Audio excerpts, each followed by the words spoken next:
Hey guys, I'm Whitney Port, and this is With Whit. A lot of you may know me from reality TV, and the reality is a lot's happened since the hills.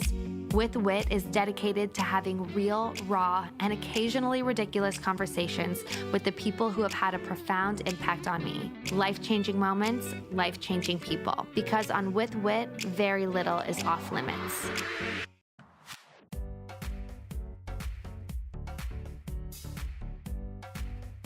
Tell us about the business that you started and what drove you to do that. Yes. So the business I first started was, it had the only FDA-approved long-acting testosterone for men at the time. Okay. So it was a kind of a cool space.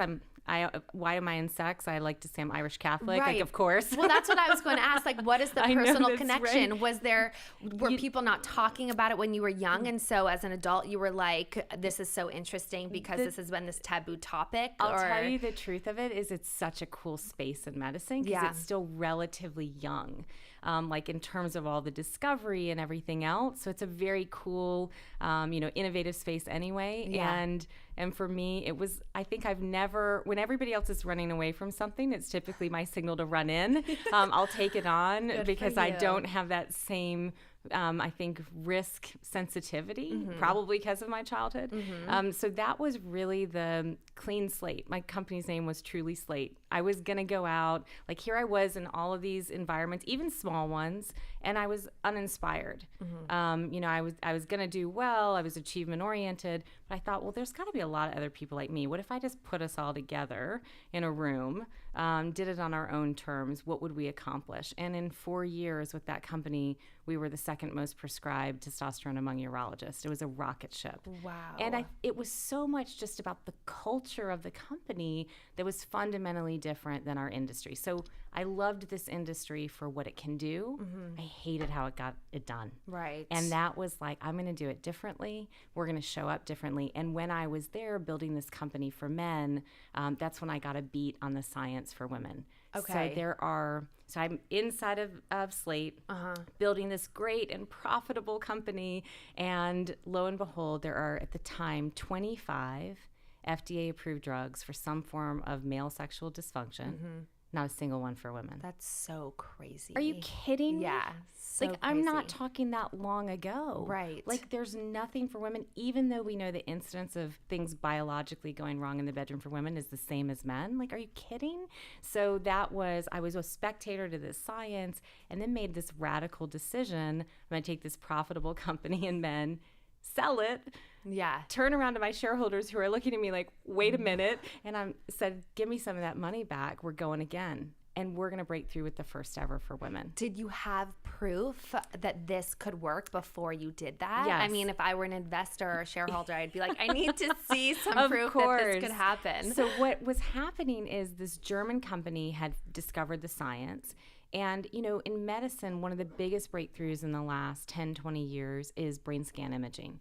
It's taught us so much of conditions of the mind that we cannot see. And so what we knew is that for women, desire starts in the brain. You need this balance of these brain chemicals that basically control excitement and inhibition to respond to sexual cues. Okay. So take a woman with this condition. It's called hypoactive sexual desire disorder. So that's essentially someone that doesn't have any sexual desire. Used to have it low. Yeah. Used to have desire they were happy with. It's changed. It's causing them a lot of distress. Put her in MRI. Put a woman with the normal ebb and flow of desire. She's happy with her level.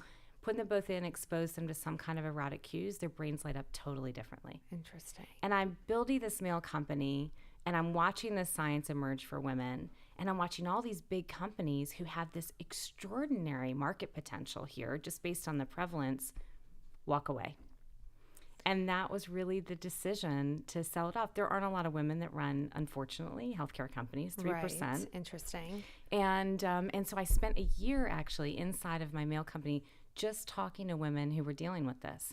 And when I talked to them for a year, I thought, well, by God, if I'm listening to them, so too is everybody else. Right. So too will the FDA listen to them. Because what was so clear to me when we, in black and white, saw a scientific answer, a scientific biologic basis for women to have this condition, it wasn't the science that was having everybody to run away. It was a narrative. And this is the truth. If something goes wrong for a guy in the bedroom, we go, oh, so important. Right. Let's get this figured So out. important. And of course it's biology.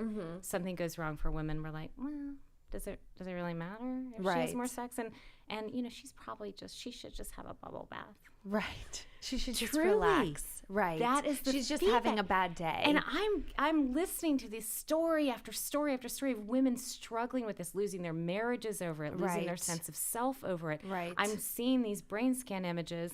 I'm looking at this being the feedback we're giving them for a condition that we've known about in the medical literature since the 70s. And I thought, hell no, not on my watch. And that was the selling off the company, take it on. Oh my gosh, so incredible. So it's essentially something, I mean, for me, in layman's terms, is it kind of like what an antidepressant does? Such a good parallel. So I love that you said that. I'm always careful because I will tell you, one of my very first interviews, male reporter, he's like, aren't these women just sad? Yeah, so and if they I feel sad, very naive for asking it, but no, and it's not. It works like the parallel that we all know that works on brain chemistry. So brain chemistry regulates a lot of our responses, right? Like these mood disorders, actually your sex drive, all of that is these key chemicals, dopamine and serotonin. And for about 10% of women, something goes off kilter there. And when it goes off kilter, you know, all of a sudden their brain is working against them, in essence, when it comes to sex. When we have sex, we get actually very animalistic. We sort of shut down all of the brain to sort of respond to the act. Yes. And what we see for women with this condition is literally their brain's not quieting. And they describe it that way. They're like, I'm lying in bed and I'm like doing my to-do list. I'm thinking about this. Like, I can never sort of get into the zone, which is exactly what we're seeing in the brain scan. So what the medication does is it works on restoring that balance. So the parallel to an antidepressant is so helpful, I think, in the context of what we already understand that works similarly. Also, you don't take an antidepressant and become euphoric. Right. Or you don't pop a pill and like, there you are. Right. You go back to a normal range that you once knew. Same thing with this medication. It restores you back to where you once were and you were happy with your level of desire.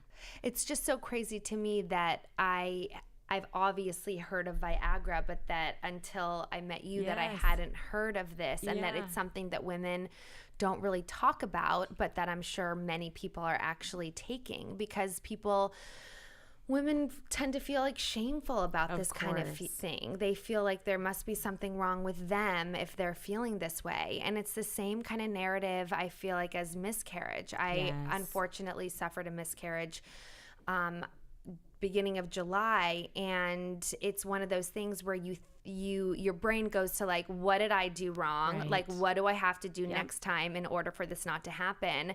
And what is really happening is it's just something naturally occurring inside your body that you literally have no control over. So I love that you talk about it. And that's so much of what this work has been for me is, you know, why aren't we talking about it? Right. Sex is part of most of our human experience, and yet we don't have, despite evidence and being able to have a scientific or just a, you know, simple conversation about it, we're very ashamed. And that was so clear to me, like 26 drugs for men ultimately, not a single one for women until we broke through. That says everything about how we feel societally about this conversation. Right. And so women sit in their shame. And they feel stigmatized. They feel totally alone. I have received thousands of letters over the years. I've talked to thousands of women who've, you know, shared their bedroom Deepest, struggles, darkest, their deepest, darkest struggles with me. In fact, I'll tell you, when we were going through this process, in no way was it a straight line to approval. I was going to ask when no way. Yeah. And actually, I was very first rejected by the FDA. Can imagine. And when that happened, you know, that was like the end of the company. I mean, they completely controlled my fate. And I can remember the day after that happened, I went back to my inbox just to remind myself why we were doing this in the first place, to read all the letters from women. And one woman in particular wrote me and she said, hey, I was in your trials. I responded, not all women will.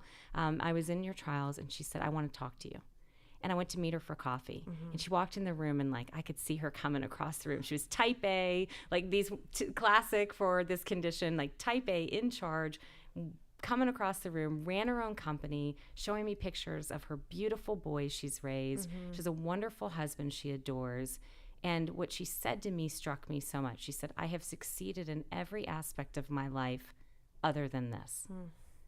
And I thought, if that is not a portrait of a woman, 1,000 times she'd raise her hands. Something's changed, something's different, something's off, what's going on? And she'd been patted on the shoulder, and, you know, not from a place of bad intention, but like in a sort of classic response, patted on the shoulder, said, oh, it's just a phase, whatever. And she turned on herself. She thought it was her fault. Like, oh, if only I wore sexier lingerie, if only I did this, if only I did that. And at the time I said to her, can I show you something? And I pop open my MacBook and I start showing her the brain scan studies to let her know it is completely outside of her control. And I turn back to her and she's crying. Aww. And then I'm crying. And I thought, this is why we're doing this. This is the validation that women deserve. And so we have a campaign now called Right to Desire, just to talk about it, not about a treatment or anything else. But for me, if we go to the doctor, we're asked 3 questions about sex. We're asked, are you sexually active? Do you want birth control? Do you want to be tested for STDs? What if we would add one question and say, and are you satisfied? Right. I've never once been asked that. Ever.